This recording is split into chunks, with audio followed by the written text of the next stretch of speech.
in 4 years, what I need to do in 3 years, what I need to do in one year, like experimenting the whole time. That's Right. why it's an experiment. Like literally, social media is the biggest experiment. Like $25,000 to start, buy the jobs for a whole year straight, like small companies, middle-sized companies, and nobody was hitting. What is up, everybody? We are back with another episode of the V2R Vision to Reality podcast. This one is really going to be a dope one just because we have a person who is literally the reason why we were able to start these first couple episodes. Got my boy Khalil here, owner of Collab Social, man. Welcome to the show. Oh, it was good, brother, man. Um, Pleasure. this is amazing because a lot of times people don't know who's behind the camera. So today we get to, meet you. I want you to really just talk about, you know, who you are and, give us a little introduction for those that don't know Khalil and Collab Social. Tell us a little bit about Okay, that. for sure. My name is Khalil B. Martin. I'm the owner of Collab Social.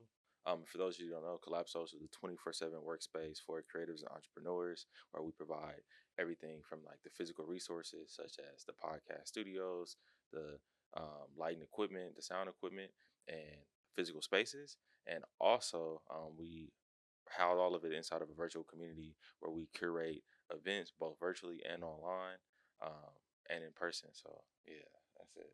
That's what's up, bro. So, like I said, we met because I was looking for a place to shoot. I was like, I need to outsource this because I was gonna do everything at home, and then I said, I need to go somewhere where I could have a space and work with an editor, and that's how I found you guys right on TikTok. So, I'm glad I was able to find Shout out you. TikTok. Yeah, shout out TikTok and the algorithm for placing us together. But even though I've been coming here for a little bit now, and like I said, you're responsible for the episodes people see.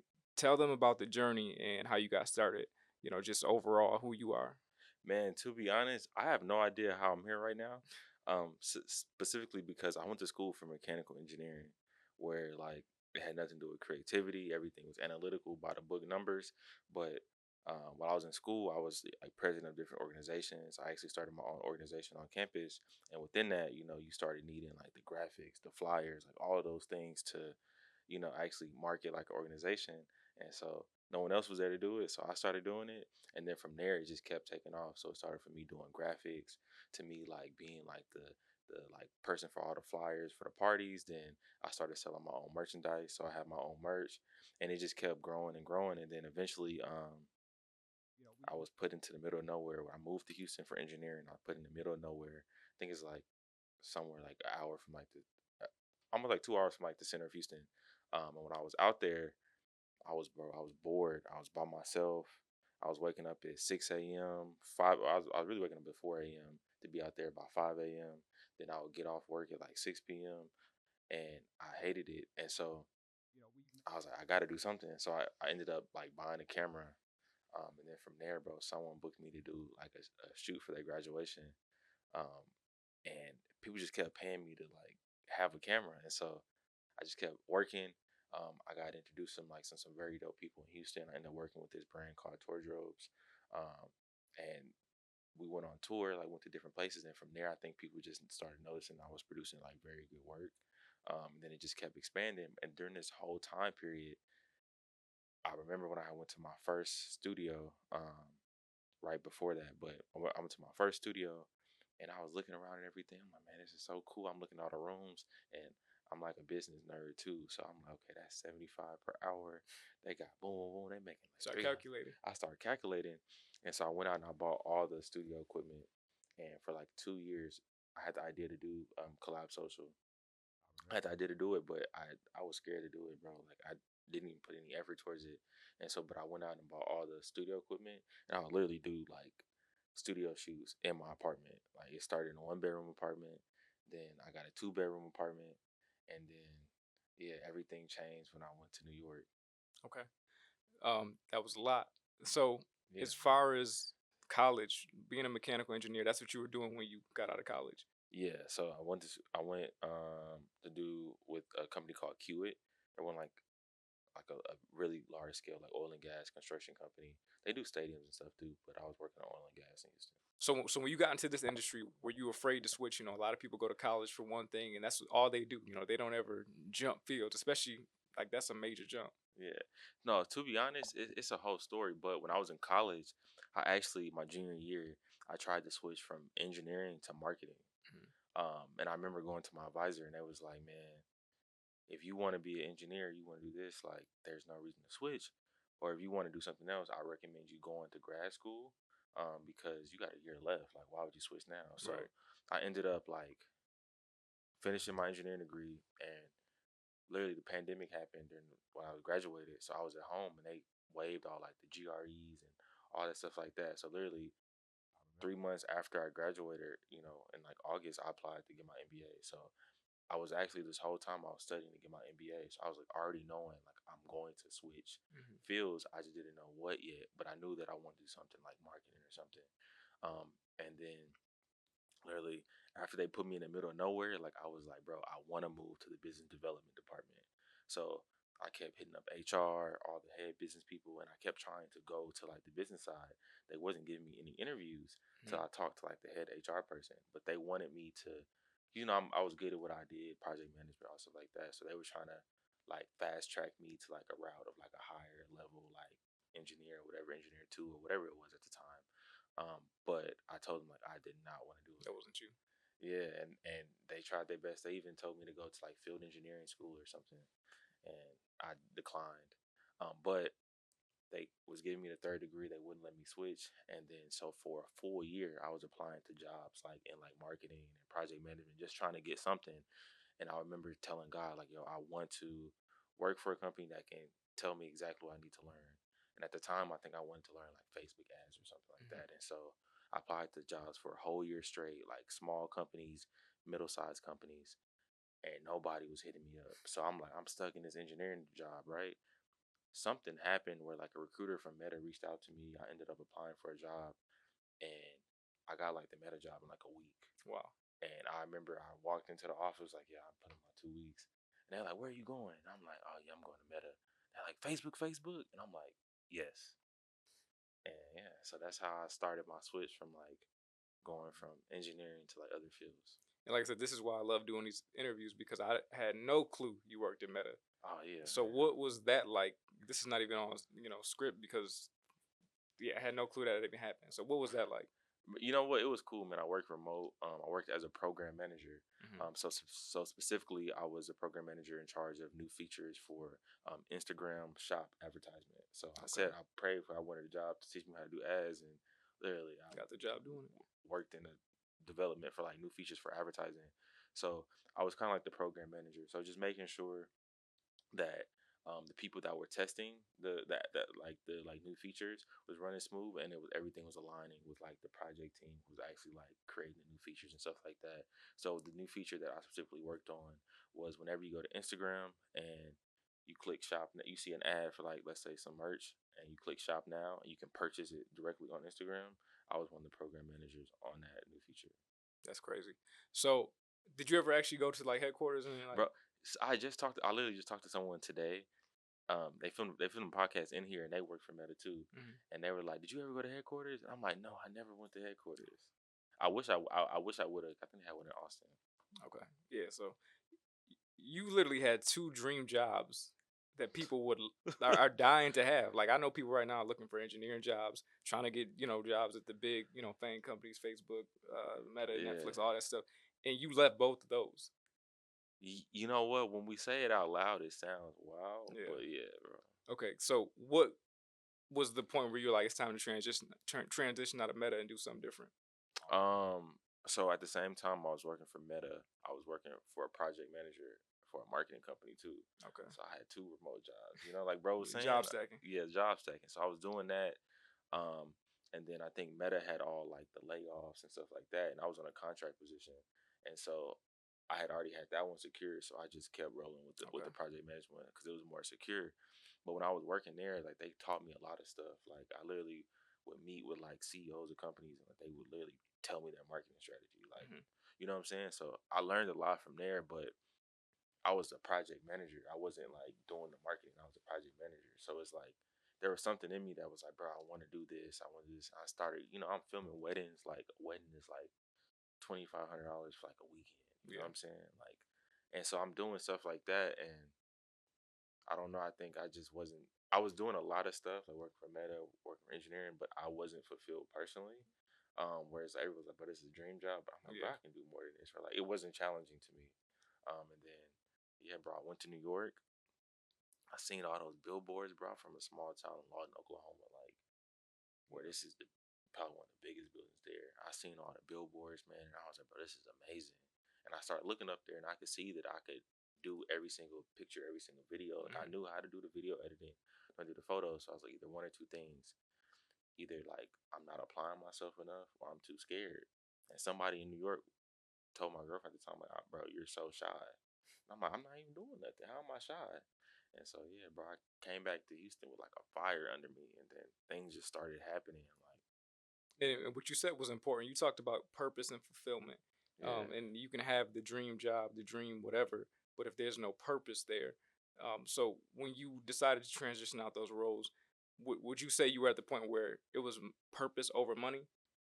mm, I'm gonna be honest. I wasn't even thinking about money because like when I got those jobs, like I stopped thinking about money because like I bought everything I wanted to buy. Like Right.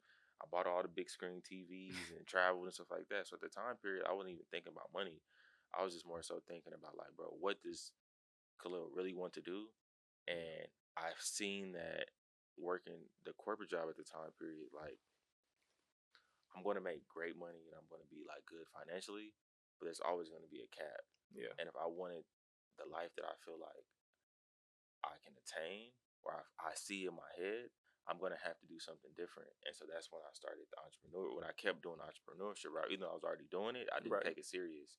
And I just kept telling myself, like, bro, you don't. I feel like everything just always came natural. And Yeah. so, of course, in my head, I'm like, okay, cool. If I dedicate my time, energy, and focus towards it, it's just gonna happen. Right. And then, And entrepreneurship is different. so you started shooting weddings and other things. So how did you gain your skill set? Because picking up a camera is one thing, but being able to edit and put it all together are two different things. Bro, I think a lot of it is a lot of YouTube videos. YouTube University. YouTube University. Then a lot of it is I'm I guess you could say I have good hand-eye coordination, or like my brain can see stuff really clear. Hmm. Like how some people like I don't know, I have this thing, I don't know what it's called, but it's like a photographic memory. Hmm. But like my brain is like photographic, but like with what I see and what I want. You know what I'm saying? So Visual. it's like I'm very visual in that regard. So a lot of times it just came natural because I'm like, this is what I see in my head. So Yeah. just go recreate it. So I'm really good at like, knowing how from engineering, knowing how to like see the end result Right. and then break something Working down. backwards. So it's like taking that same approach to like anything in life or anything like video editing is the same thing. Okay. And like I said, when people jump, especially because it's sounds like you already had some of the creative elements on other jobs, but then being a full time creative, were you worried like, oh, I'm not gonna get the clients, I'm not gonna get my brand out there, or was it just let me keep doing the work, let me put my head down, and the clients will come? Man, I feel like I'm delusional. I would like being a full time creative only came about because of the space, right? Like, the space kind of, like made me go, okay, man, I need to do this full time because it was so much just to paint the walls. It was so much just to lock in and focus that like having a job, I probably wouldn't have been able to do things as fast as I was able to do. Um, Now, of course, I'm a business person now, but as I matured in entrepreneurship, I'm seeing like, okay, it's about getting leads, it's about getting clients, it's all about that. And those are the things that you don't learn anything when it comes to Hmm. being a creative. Like Right. creatives don't know that at all. Not Right. saying they don't, but most creatives Most are creatives like, don't. I just want to make some cool stuff. Then it's like, but what is the purpose behind it? Okay, how are you going to get the clients to be able to maintain your lifestyle? Like, how can you do this? And that's like the route and journey I decided to take was like, okay, let's be the business person behind the creative. Right. So talk about then, transitioning to building a brand, because it's one thing to just be a solo shooter, doing weddings, but to build an entire brand where, you're doing events and, hosting other people now and letting other people into the space. You said you set on the idea for 2 years. Like you knew you were going to do this, but it took you Yeah, 2 years to do it. So yeah. what was the main holdup? Was it just like, I need to get my skill set up, or it was just, it's just not right at the time? The thing is though, I think it was one of those time periods where, excuse me, I think it was one of those time periods where everything, I was too comfortable. Hmm. Like I was so comfortable. Like I had, the money to go travel, do what I wanted to do. Like I ate good all the time. Like I didn't really. I had a downtown apartment with like the view of downtown. You Yeah. know what I'm saying? Like I was chilling. So it's like I was like, oh, I want to do this, but it was like, okay, cool, like, and then yeah, There then was no urgency. It's like I don't have to do it. yeah, it's like I didn't have to do it, but that's Yeah. one thing about how like life works is like sometimes you just get that like urge, like bro, I have to do it, and I feel like once I went to New York, it kicked in, like bro, you have to like lock in, you have to go full force. And I guess that's what happens, like I said, when you find your purpose or you find what you really want to do. But for the longest, I feel like I was doing the things, but I wasn't purposely doing anything. Right. You know what I'm saying? Right. So okay, you start looking for spaces. What were the things you were looking for? Because it's not easy just to walk into a building and turn it into what you turned it into. So how did you go about deciding where you working with other creatives and you saw their spaces? Like how did it turn to you actually putting this together? Ironically enough, bro, I probably only viewed like 3 spaces before I even got a space. Like I didn't view that many spaces, but from the spaces that I did view, I seen what I thought was missing, right? So when it goes back to this space, I said I wanted a space where people can co-work because I feel like co-working is like with the remote work and all stuff like that is a big part of society.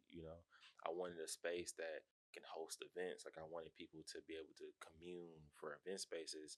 And then I wanted, to have these pockets of rooms that gave creatives, entrepreneurs everything they needed. So if you need to do a podcast or you needed to have a private room or you needed to, do these different things. And at the time I wanted to do theme rooms like set design and stuff like Hmm. that. Super creative.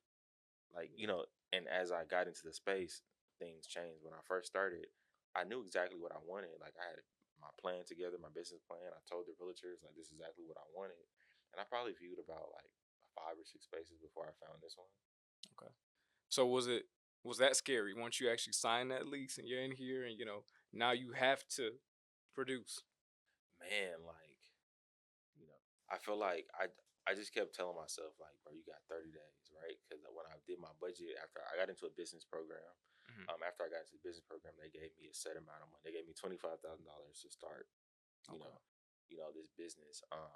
And so because of that, bro, I was literally like, okay, I budgeted like 2 months of rent Hmm. into like my budget, and then the rest was like budget for like like building everything else. So with that being said, you know, like I said, I just jumped into it, man. But yeah, so I had that fire, like, bro, I have to be open by October. It was my birthday too, so it's like, Oh yeah, you gotta. I'm like, bro, I gotta get this open so that way we can celebrate my birthday, we can celebrate the space, like all that stuff. So Right. definitely was pressure. I was probably say that last 2 3 weeks, man, I was not sleeping. I bet. So you said that program that got you 25,000, was that like a program for creatives or? Nah, bro. So this is crazy enough, right? So right when I got back from New York, Mhm. that's what I said. Everything just happened. Like I got back from New York, my homie was like, "Hey, bro, I want you to come with me to this event." Um, I'm like, "Okay, cool." Just you told me like dress nice, whatever. So Mhm. I dressed nice. I pulled up, and it was an event for matchmaking with lenders. Okay. And so everybody kept asking me like, "How much money do you want?" And I'm like, "I don't know." And then I was like 10. And then people were like, "Oh, we only do 100,000 or more. We only do 50 or more." And then I ended up talking to this person, and I ended up getting into this business program, like the accelerator program, to where like I was able to like kind of start up. But yeah, bro, like I didn't um plan it; it just happened, and then I just kept It was going. meant to be. The stars Yeah, just aligned for you. So, yeah. it sounds like you took the sign serious. Like you said, you went to New York and you came back recharged and you didn't wait. And I think that's a lot of people, their problem is that they have the idea, Hmm. but they just sit on it so long. And it's good to sit on it, and actually build upon it. But at some point, whether you're ready or not, you got to launch. Yeah, you just gotta go for it, and that's a skill that like I'm learning right now. Is like people that are high level thinkers, people that are high level business people, they're very methodical, but they're very decisive. I think that's the word where Yeah. like they can just boom, okay, this boom. And so I was trying to work on my skill of being like not procrastinating and just going for it. And yeah, it works sometimes, it doesn't, but definitely a good skill to have though. So now you have the space, you have people who are, coming on a daily basis. What do you enjoy most? Because we talk about this a lot, to the side. But do you enjoy being in front of the camera more or being behind the camera? You know what? Ironically enough, like I think as I'm starting to do this, I really like talking, bro. I really like being in front of the camera. Um, as far as like talking, but when it comes to like the business side of things, like I really like being the brain behind the operation. I really like, you know what I'm saying, putting the pieces and the puzzles to place rather than having to always be like the front person. So Right. when it comes to like if I'm somebody hits me up, so I have a production company and like a media company too. So if a client hits me up, it's like, hey, we want to do this type of video, da da da. Like I would love to hire another videographer. I would love to hire another photographer to pull this campaign off and just come up with the ideas and the strategy and execution plan rather than being the person who's doing like all the clicking and Right. the editing and Right. stuff like You that. you know you like bringing people's vision to reality. Yeah, no Right. pun intended. No pun intended. But okay. So once you got the space, how did you really build your community? Because it seems like you have a community, and I mean, shout out to you for doing the event. It looked like you had an amazing turnout. So was Okay. that all word of mouth? Are you running ads for your own business, or you just Um, doing good work and it's coming back to you? Bro, I haven't really ran too many ads for Collab Social. It's been a lot of organic social media marketing. And each post, I try to have each post have some type of like strategy or plan. Like that's really what I want to. That's really what I want people to know me for. It's like, okay, I need to, build something. If I need to grow awareness, if I need to grow traction, let me hit Khalil up. He's gonna come up with a strategy and a plan and stuff like that. So really, a lot of it has been experimenting with my own business in real time. Like, okay, building this community, gathering people in. That's the first part is like knowing the marketing side of it. Then the second part is like, okay, once you get the people in, how do you make sure the customer experience is good? How do you make sure that everybody like connects and communes? And that's when I started the online community because I noticed people were coming in here, they were getting a membership. Maybe they would be in here every now and then, or they just come in here solo dolo, but they don't come to all the events Right. because they're busy. So it's like, okay, since I'm knowing that, I'm doing, and I do a lot of what is it? Um, like questionnaires where like I ask people, okay, like what do you think, what do you want, and they literally just tell me what they want. I try my best to do that, and because of that, it makes everybody feel more connected to the community because it's like, okay, when I see this idea that I pitched him or I said, hey, this is what I think, and it's done, it's like, oh, okay, cool. They value my opinion, but now Right. it's like it's more willing to want to spread that word of mouth. And when it comes to community, it's just like you got to put the right people, like-minded people with like-minded people, and they make some phenomenal stuff. Like they do Mhm. stuff that outside of me that I'd be like, wow, that's crazy. I didn't even know y'all was gonna do that. So Right, right. So, just for people in general trying to get started being creative, what would you say some of the biggest tips now? Because everyone wants to be creative, everyone wants to be a creative, everyone wants to have, content. But what would you say as someone who helps people, literally scale their brand from zero to the next level? What are some of those tips you give to people trying to start up? for just individual creatives, Yeah, individual content um, creators. individual content creators, I say, of course, it's always like pick your niche, like know what you want to do. But the biggest thing I always say is like you got to get to a point where you know exactly what you want to do and just start, right? Hmm. So if it's somebody who is um trying to figure out, okay, I want to be a content creator, I want to like learn the camera, like literally just binge watch YouTube videos and hone that skill, right? And then secondly, it's like, okay, understand what type of content does the people that want to like watch your stuff, what type of content do they like to see? And then they're literally going to give you the cheat code. Like if you go on social media and you look up and you pull up clips, the clips that are, if you're like your target market, like target if you are like your target audience and you are liking these specific type of videos, those same type of videos, if you do those same videos, it'll work for other people just Right, like you. right. So it's like the world is literally telling you exactly what you should be creating, what you should do, like what people are gonna like, and you just put your own spin on it. But the first thing is like figuring out what exactly you want to do. Yeah, and I think nowadays a lot of people are so focused on trying to go viral that they're not really focused on building themselves and having their own message. Because going viral is one thing, and it may keep you relevant for a while. But I feel Hmm. like long term, in order to build a brand or build a community or build yourself, you have to have something that people can kind of identify you with. Yeah, and the one thing I will say is like this is something that started with Collab Social, and this is something I think helped change everything for me. I stopped trying to target everybody. I started okay. First, I'm gonna target this one specific type of customer, Mhm. right? I know that they like to create stuff that may be video or photos. They need spaces to either edit. They need spaces, So I started targeting this one specific type of person in a specific type of age range, and then from there, I just built on that and it's like, okay, for my community, all right, let's get 100 people that are similar to that. And then once you get to 100 people, you can start expanding. So it's really like the rule of 100. Like you find the first 100 people that know and like and trust you, and then it's automatically going to expand to more. Right. So how do you stand out, and what would you recommend other people on standing out and building their brand? Because a lot of people are just struggling with that. Like, one, consistency is hard, because a lot of Yeah. people don't know how to work both sides of the camera. And then two, actually making your brand unique in the marketplace. I would say the way that I stand out, one is I'm consistent. I try to post every single day. That's one. But two is like you just have to be super authentic to who you are. Like what your business is. If it's business, be authentic to what your business is. Find the superpower that is in your business and then just hone in on that and market that.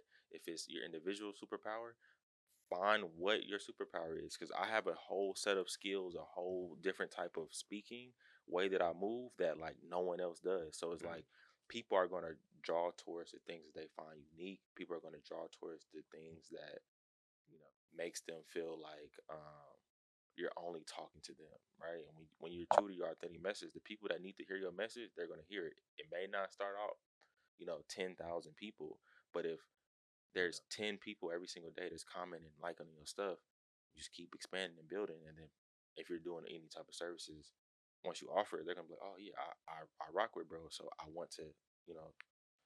Right. So, I think a lot of creators, the hard part is coming up with new ideas. Yeah. Do you think it's okay to copy other people? Because they say it's okay to be a copycat if you copy the right cat. Hey man, this is something I learned from Virgil itself, man. It's like, you gotta find what's like the 1% rule or something, right? So it's like there's nothing new under the sun. That's in the Bible, I believe. But that's something they say is like it is okay to copy people because there's certain strategies, there's certain ways that like if it works, it works. But then you have to put your own spin on it. And Right. that's when you put your own secret sauce.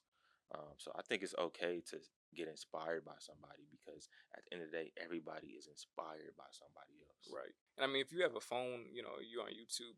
We're consumers, Yeah, but you can't let being a consumer stop you from being a producer. yeah, And I think that's the problem. A lot of people, and even myself, like I'll consume so much stuff. And I started a podcast because I'm like, what do I spend most of my time doing or listening to when I'm in the gym or when I'm in the shower? I'm like, I always got someone's podcast on. Why not let that be me? And I think it's just overcoming that fear. So even for you, do you feel like sometimes you're on one side more than the other, or maybe you're behind the camera more, or maybe you're in front of the camera? Like, how do you figure out that balance? I mean, I mean, for me, as far as like being in front of the camera, behind the camera, I think it's all about like finding a balance. At first, I love being behind the camera, but now like I really like being in front of the camera because I realize the more that I speak, the more that like the business gets out there, the more that like the message of what I'm trying to get across gets out there. So by being in the front for it more, it helps. You know what I'm Right. saying? They say the person in the front of the room makes the most money. So, Yeah, exactly. you So know, I guess I got to get in the front of the room. and then, in regards to balance overall, because you're shooting, you're doing events, how do you find that work life balance? Because I feel like we live in a burnout culture where it's more popular to just like everyone's talking about, oh, you got to grind 25 hours a day, and never take a break. So, how do you stay creative and, rest and balance it all? Like I think that's something I've struggled with for the longest because my brain is constantly like new ideas, or I need to edit, I need to do that. You know what I'm saying? Like Right. I'm in constantly like I need to lock in, I need to lock in. So for me, this is fun to me though. Like you know what I'm saying? Yeah. Like I used to do this like outside of work when I was working a corporate job. So now it's becoming fun. Now it's a little bit, of course, it's a little bit more serious. But as far as work life balance, I think the biggest thing I do is every morning I try to like do a mile in the morning, um, pray to God, you know what I'm saying? Do like my like morning raps. Yeah. By the way, I do rap in the morning, and that's how I talk to God. I be rapping. Okay. But You want to spit something real quick? nah, man, that's only for the mornings.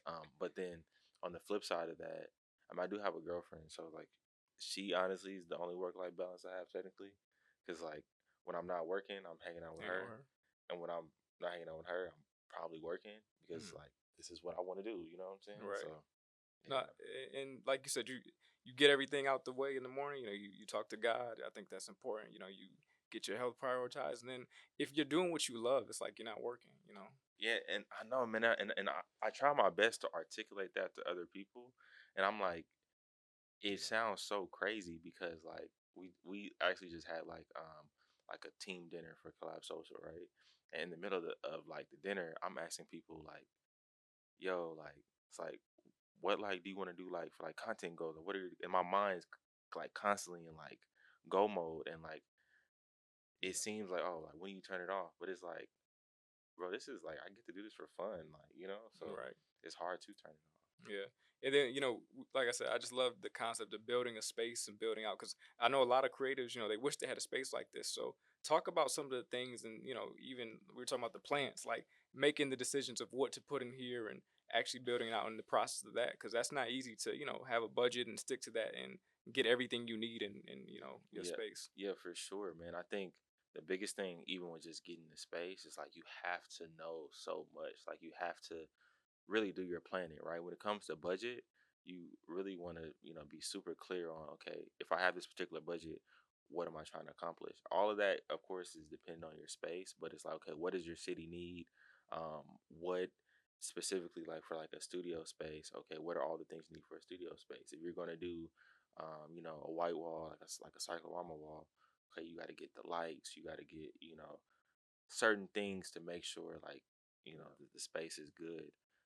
But the one thing that I would say that would the most useful for me, 'cause I feel like once you build the space, people will come and you market it. But the biggest thing that I needed to learn was like the legal sides of having a space, and that's something that a lot of people don't talk about. Because maybe a lot of people haven't gone through it, or they skim past it, or that's like their hidden battle that they don't talk Right. about. And that's something I went through, like learning how to get your certificate of occupancy, learning how to make sure that the fire marshal is okay with your space, learning how to make sure it's the correct zoning laws, making sure your project plan and your fire extinguishers are in the right space. Like all these things were some of the things that I dealt with in the very beginning that like I wish everybody would just like understand and learn. Because you can't just come in here and go crazy. You got to have, some, Yeah, some you structure, some things in yeah, place. you gotta have structure. You gotta have things in place.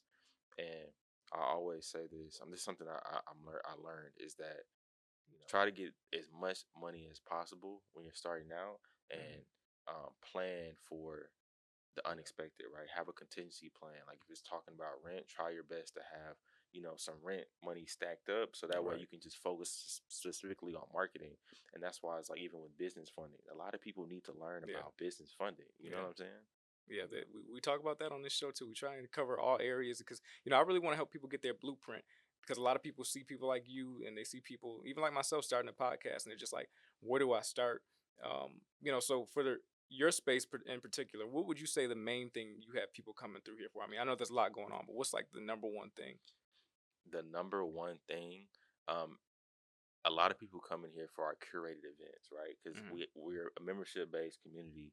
A lot of people come in here for our curated events where we host events like either panel discussions or we host workshops to teach people how to, you know, for instance, we just had a branding workshop to teach people how to like build a brand. We have a workshop coming up about like sales training. We have workshops that are designed to like help the creatives and entrepreneurs actually excel in their creative ability, um, both creative wise and financial speaking. And then when we have our panel discussions, literally we had just had one called Influencers Only, where we invited like four influencers, Grammy nominated people, like, and they're literally talking about, okay, this is what I go through, this is how I did this. So it's like I'm trying to like we invite people in that can just give you the blueprint instead of finding it. So that helps. So that's one of the main things people come in here for our membership community, and we have that both online and in person. Like literally, like all the workshops are online in our Hmm. community. So it's like even if you can't be here in physical, you can always be there in virtual.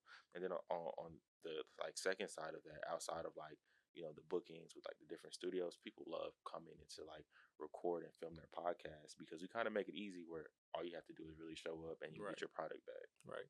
And podcasts have become so like just synonymous with growing brands now. Like at one point, only a couple people had podcasts, but talk about the power of podcasts and how it's helping a lot of your clients build their brands. Yeah, so like literally I had one client, he podcast, he said he had 30K in his pipeline simply from his podcasting. But Hmm. when you think about a podcast, some of the best marketers, they use their content not for this is the direct sale.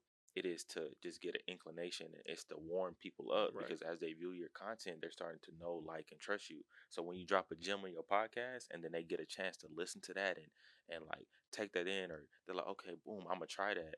it may be a free game, Right. but now whenever you say, "Oh, I'm doing this challenge. Oh, I'm doing this package," they're like, "Oh, I'm gonna sign up because I'm already getting so much gain from your podcast, or I know that you're about your business, or I know that you're intellectual enough to be able to help me solve my problems." So it's like the podcast is kind of like the first little hit of your like sales pipeline. Right, right. And that was another thing for me, like building out my brand. I wanted people to be able to see who I was and then, my Hmm. guests. And a lot of times I have partnerships. So it's like you can now get a sense of who I am and the work I'm doing before you sign up for whatever I'm trying to put you on to.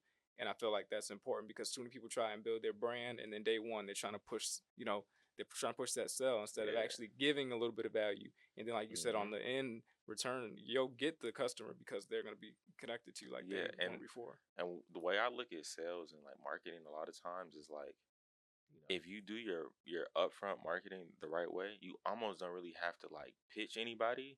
They're like, "Oh, it's a no-brainer." You know what I'm saying? Right. Because it's like, they're already like in your ecosystem. They're in your like, your space of like, all the content you make. So it's like it makes it super easy. So it's like every time, I watch a podcast of, some of my favorite podcasters, when they come out with something, I'm a little bit more inclined to be like, oh man, I want to download that, or I Yeah. want to like purchase it because they didn't have to sell me. It's Yeah. like automatic. I'm like, oh yeah, for sure, no I know brainer. you. This is, Yeah, I've been it's like the watching. homie. You know what I'm saying? And I think a lot of people too, when it comes to, making content, they expect it to jump off right away and they expect all these sales to come in. And this goes back to just building a brand and getting your name out there and being known in your niche and actually, putting the reps in. Cause like you said, you're posting every day. I think a lot of new creators and just people in general trying to make money online, they expect it to jump overnight. So, if you had any advice to people who are like, I've been posting every day, I'm showing up, I'm making the content, and they're not seeing the return on investment yet, how do you keep going? Okay, so that's a great question, and I'm gonna bring that back to cooking, right? So when you're cooking a recipe, every now and then you need to switch it up. It doesn't taste as good, or it's not hitting the same. When you let people try it out, they like, oh, it's okay, whatever. So if you've been consistently posting, one, keep going, and two, maybe it's time to look at your strategy and see if all the content that you're posting aligns with the actual goal you want at the end. Because you could be posting whatever content and it could be great, you're consistent, but if you want sales and none of your content is geared towards like actually getting you sales or emails or anything like that, then it's like, okay, well, let's try it, switch it up. If you're somebody who like, oh, I just want awareness, I just want most eyes as possible, well, maybe you need to go actually see what is actually popping off and what's cracking, and then try to emulate that in a way that is unique to you, because Right. sometimes it's simply could be like it's just not your time yet, and that's Right. okay. Yeah. But things that are really worth it, they take time. You cooking gumbo, you gotta Gotta you build got that roux up you know first. what I'm saying. Tell me how to do it. You know what I'm Yeah. saying. So that you have to like slow cook it, and sometimes it's going to seem like it happens overnight. Right. Right. And I think too, it goes back to that microwave mindset that, millennials and Gen Z, sometimes we want everything to happen right away. But like you said, the best products sometimes take, years to make. Yeah, Um, like when you think about what is it like all these like super dope brands like a CVS, like a Walmart, like their first buildings weren't amazing. They cooked it over, like they cooked it right. multiple years, and they kept getting better. Like business, social media, content, life in general is a constant. How can I get better? How can I get better? And if you wake up every single day with that same mindset, there's no way you can't win, because like you're trying it. Okay, boom, this worked. Oh, boom, this didn't work. And you're literally experimenting in real time. That's Right. why it's an experiment. Like literally, social media is the biggest experiment you can like. It's a big experiment. Yeah. It's literally a social experiment. Like, Literally. we're seeing people from all over the world, and it's crazy because now you got people, 17 and 18 who are going viral, making money on TikTok, and I think there's something out there for everybody. Like I said, you have to find Facts. your lane, and you have to run in that lane. So as far as you scaling up, because obviously what you've done, over the last couple of years has been amazing. But we talked a little bit about how you want to go beyond this, and you have another level Yeah. for your vision. So talk about scaling up, and what you see next in your overall path. Yeah, for sure. So the scale is it's in two different ways, right? When it comes to Collab Social, my vision for Collab Social is to connect the world's creatives and greatest entrepreneurs and um, connect them all together with resource and both physically and virtually. And so we're going to do that by, getting another location in Houston, making this the home base, and then be able to put these certain locations in hubs where we feel like um, our members need them, right? And then when it comes to virtual, it's all about, building our membership database, giving out so much value and so much game from the workshops to the courses that it's like every creative, every, not even just creative, every entrepreneur, every person who is serious about growing themselves, they feel like this organization, this community can help them grow because now it's like boom, I see you doing this, I can reach out to you directly, or boom, I can actually go here and learn.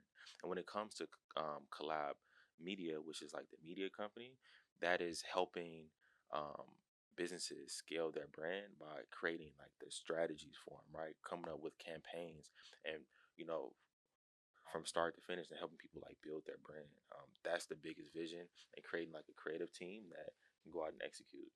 That's amazing, man. So, I mean, we covered a lot of ground. You gave a lot of free game, and like I said, that's what I love having guests who literally give a blueprint, from A to Z. And like you said, you weren't afraid to jump, and I think that's Yeah. just the biggest thing with any industry, any career. Sometimes you have to jump. So, you went from having, like I told you, people's dream jobs in mechanical engineering and work for Meta, but you had the urge to go do something different, and you went out there and chased it. Yeah, man, I think that's what it's all about, man. It's like life is just figuring out what you want to do at the end of the day and just going for it. Like I feel like my whole life, even you say like those are some people's dream jobs, I feel like those are everybody around me dream jobs. Like Yeah. people were telling me like, yo, you're smart, go be an engineer. Boom, boom. And like that's so great. I ain't gonna lie, Meta was a great job though. Like Yeah. no disrespect to Meta. Like I actually like Meta. But you know what I'm saying? Like I did that and it was like I had to like really get into my own self and be like, okay, bro, what exactly do you want to do? Where do you see it going? And not stop until I get it. I'm still in it, but like Right. Right. you gotta just know what's in your heart and go for it. And I have an acronym for time. It's things I must experience. So Mm-hmm. it's like, as time goes on, you're gonna change, you're gonna evolve as a Facts. person. And every place that, every door that you walk through isn't the door that you stay in. You're Mm-hmm. gonna find those new doors. So, as we wrap up, man, I want you to really just give one message to, all the creators, the content makers out there, anyone really just, trying to put themselves out there. And to your audience overall, give your one main message to them. Oh man. So my one main message, one, if you are someone that is, trying to figure out exactly what you're supposed to do, this is my blueprint to you. One, so draw, put your name in the middle and then create a web of all the different things that you feel like you want to do, the things you feel like you want to accomplish, or the things you feel like you're good at, and then start thinking out as far as you can possibly think in each different area. And then once you do that, then start breaking it back down and go backwards and figure out, okay, what do I need to do in 5 years? What I need to do in 4 years? What I need to do in 3 years? What I need to do in 1 year? What I need to do in 6 months? What do I need to do in 3 months? What do I need to do this month? What do I need to do this week? And what do I need to do today to start stacking and just keep that stack going? And then if you're someone who is wanting to like build a brand, don't be afraid to invest your money. Don't be afraid to get out there because once you start, that is the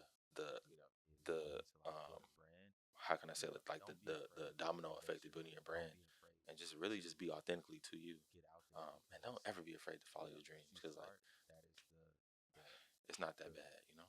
Man, well, that was like I said, a lot of free game. You gave an amazing blueprint.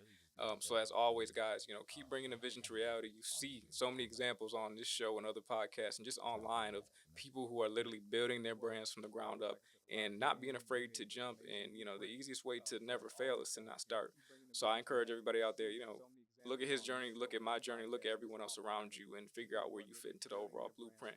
But as always, guys, it's been real. I appreciate Khalil for coming by. Well, we're actually in his space, so we appreciate him for letting us use his space. But as always, guys, keep bringing the vision to reality, and make sure you guys like, subscribe. You got some value from this video, and if you're in Houston, make sure you check out Collab Social. See you on the next one. Peace. If you feel like you need other people and you really just want to join the actual community, go to joincollab.com. You can join our online community.